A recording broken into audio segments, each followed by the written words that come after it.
Hello everyone and welcome back to Mitwa, where I am Madhurima, Sappatti, a freedom soul coach who loves to help coaches get freedom from burnouts and limiting beliefs so that they can unleash the power they hold within themselves to reach the highest potential, their highest potential.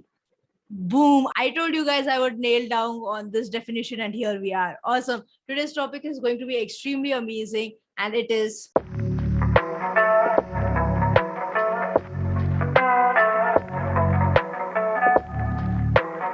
5 things I learned to love as a coach who has gone through burnout and who now helps other coaches get freedom from it by helping them navigate, overcome, and prevent burnouts. Now, these 5 activities are a part of my daily routine, and I keep track of them using Identi. This app has been mentioned in my previous videos, but if you guys are new here, don't forget to subscribe. But if you guys are new here, check it out. It's an amazing app. This is not a paid promotion. I have actually been using them for the past 3-4 months, and it's a great way to keep track of your habits and also be accountable to them while you develop yourself. Now, without further ado, 5 things that I have learned to love, which has helped me create an environment, create a space that allows me to thrive, and I want you guys to thrive as well. So let's go. The very first thing, create better boundaries. Now, I know as a coach who talks about freedom, boundaries and freedom doesn't really go together, but they do. Here's an example. If I, as a coach, says yes to 10 people that, hey, I'll coach you guys daily,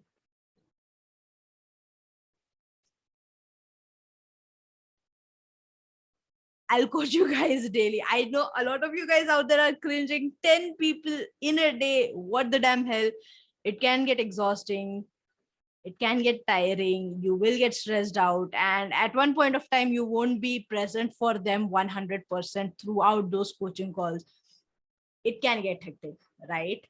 But let's say you say yes to them. If you as a coach loves to see other people happy and that brings you happiness, during those 10 coaching calls, eventually with time, you won't be happy with them. You won't be happy with how you are showing up. You won't be happy about coaching in particular. You'll feel drained out. It can lead to burnout, guys. If you don't have better boundaries in place, it can lead to burnout, right? And it's a dark place. You don't want to be in that space.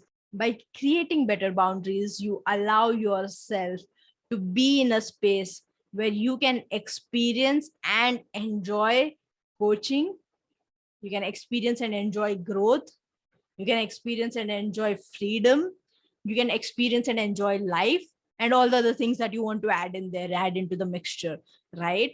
By creating better boundaries, not only will you have a better sense of time, you also will be able to take part in every single activity and be as efficient as possible because there is a boundary. I'm not talking only about rest. I know I've spoken a lot about rest, so people think I go on and on about rest whenever I talk about boundaries. But no, having a better boundary around your work helps you to be focused, helps you to be intentional with your work, and get you better results. Which brings us to the second point, which is start your day with intention. This is so crucial because what this allows you to do, this is often brushed aside as voodoo stuff and spiritual stuff, but you guys have to get this. If you start your day with intention, you start with focus and not confusion. You are able to place every single activity that you need to do into different areas of your day.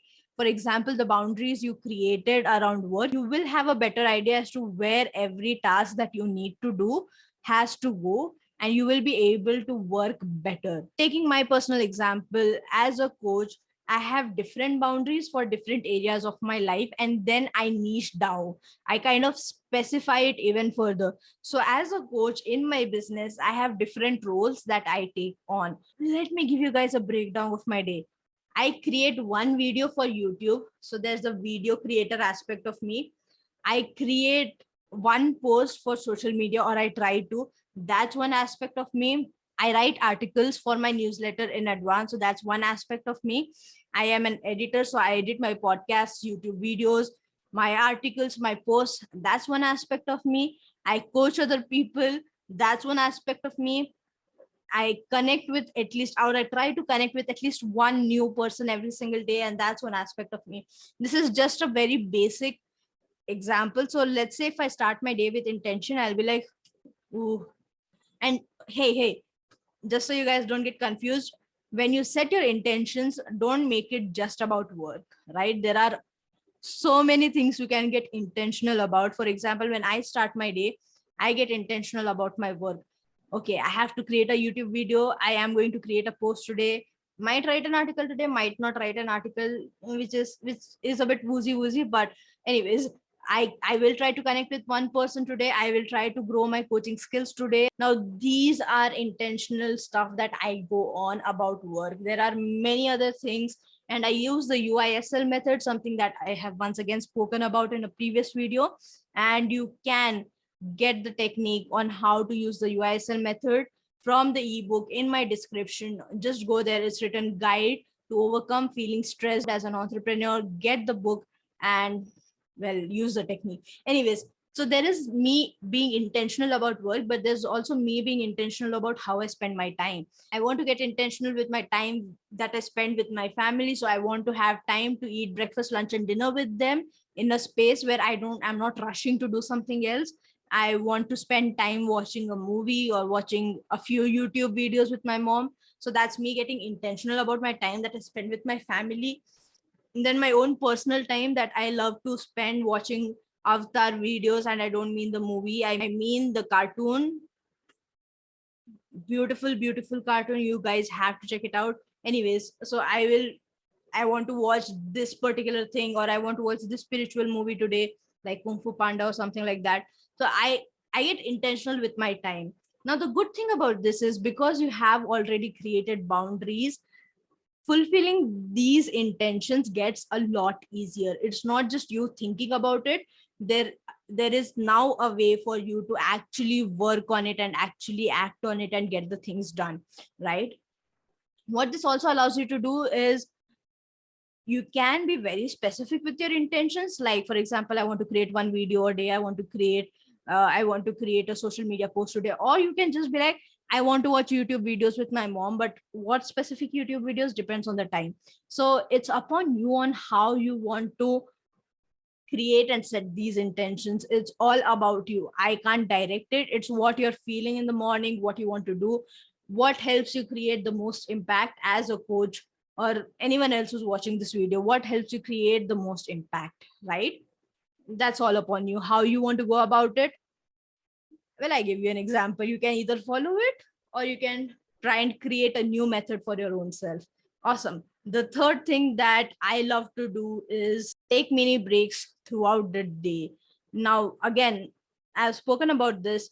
Taking a long period of rest doesn't really help you out a lot, because when you take a long period of rest after having overworked yourself to the bone, during that rest period, there are a lot of chances that you will still feel guilty. There will be a lot of restlessness, and you will just feel annoyed and angry, and it will create this imbalance in your mood, which we don't want to happen. So rather than doing that, rather than overworking yourself and then resting in one big break where you feel guilty about it, where there are a lot of negative emotions kind of taking place and growing in your heart and soul, take mini breaks. Take 5-minute breaks, take 15-minute breaks. Now, a lot of people, what they love to do is they like to do sprints. So I will create a video for 30 or 40 minutes.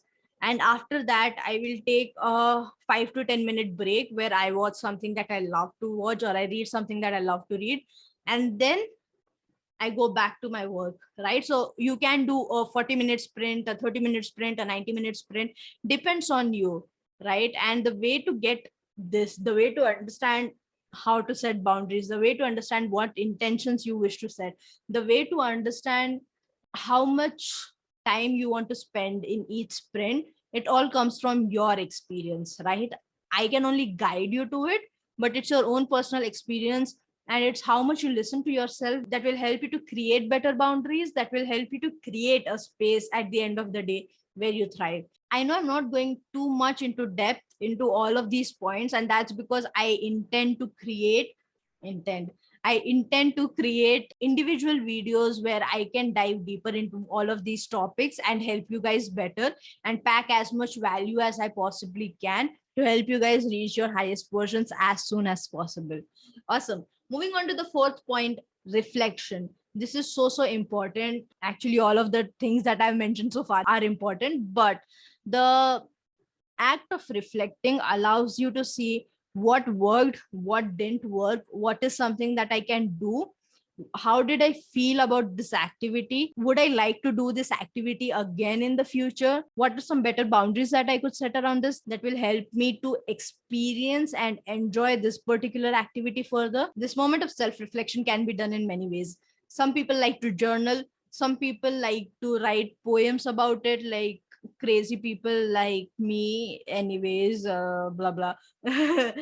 You can create videos, you can talk to yourself, you can talk to your friend about how your day went. There are many ways to reflect on how your day went, but this genuinely allows you to document your journey. It allows you to understand what worked. Again, this is so important. This is something that my coach Preston Smiles had told me, to actually look back as to how your days went and what worked for you, what didn't work for you, and to repeat the things that worked for you and to let go or change or shift the things that didn't work for you. This is such a crucial tip that has genuinely helped me better my coaching practice, better my personal life and my personal self. Like, I used to document ahead of time, but I don't know why I didn't think of actually going back and seeing what worked and what didn't work. So you guys out there watching this, genuinely document. It would be great if you like to document using video recordings. It would be great if you like to document using journals, but make sure that you reflect on how your day went, what you felt throughout the day, why you felt in a particular way. This is a great way to coach yourself, which is something that, again, as coaches, you guys already do. But it's a great way to actually fine tune that coaching and ensure that you reach the higher version of yourself as soon as possible. Oh, I love that. Anyways, the last and the final point is this: love every aspect of who you are. This is something that I have made a video about, but I want you guys to genuinely take this to your heart and let it sit there. I believe that there are multiple tiny versions of us living within ourselves. Some like to create, some don't like to edit. Like, again, in my case, I don't like editing a lot, but some don't like to edit, some likes to paint. This one aspect of you likes to dance like a crazy person. This one aspect of you loves to sing in the middle of the night. This one aspect of you loves to coach people. But what you need to understand is this: these are all supporting actors in your life. You are the one who is running your life, right? But the moment you hand over the power to, let's say, a coach, the coach version of yourself, and the coach starts to run your life, what it will do is, with time, it will feel like coaching is the most important thing to be done in your life.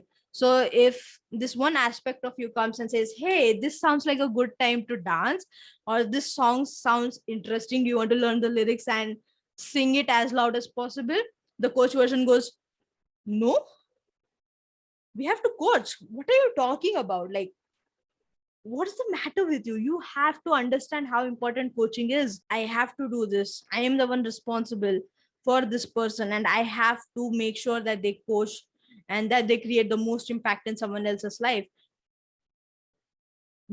Have you ever felt that? What this allows you to do is get rid of the things that you love to do, so that your sole purpose in life is to be a coach, which it is not. Get this. I know it goes against so many things, but your sole purpose in life is not to be a coach. It is to experience life to its fullest. The reason why you should be aiming to be the highest version of yourself is so that you can enjoy life more fully. Not because, oh, it's such a cool and trendy word, let's be the higher version of ourselves. You're here to experience life to the fullest, and being the higher version of yourself allows you to experience life to its fullest. So don't hand over the reins, don't place a lot of importance on this one aspect of your life. and forget the other aspects. Enjoy life fully, and by enjoying life fully, it means to enjoy every aspect of you that loves to live life a particular way, right? And that brings us to the end of this video. If I go on now, no one will be stopping me, and I'll be going on for like 5-6 hours, and it's like 1 o'clock at night. So I want to go to sleep. You guys watching this video out there, if this video resonated with you, if you like the 5 things that I have learned to love, that I feel like you should inculcate in your life to not get burnt out, which is create better boundaries, start your day with intention, take mini breaks, reflect at the end of your day, and love every aspect of who you are and enjoy life to the fullest. If this video resonated with you, if you found these 5 tips to be valuable, leave a comment down in the comment box below, and I would love to have a conversation around this with you. Please like, share, and subscribe so that we can grow this channel further, so that I can help as many coaches as possible. Check out the description box below. There's a link where you can book a call with me if you wish to join my coaching container Agni, where I will help you navigate, overcome, and prevent burnout with the help of spirituality. You can book a discovery call with me. A link to that is there in the description. You can download the ebook I was mentioning earlier in this video, and you can join the tribe, which I was once again mentioning earlier in this video. I will see you in the next one. There is a lot of amazing stuff out there, and I'm genuinely so excited to experience this version of my life, to experience this particular time period of my life with you guys. So hyped. Thank you for being here. Thank you for staying till the end. I'll see you in the next one. Bye.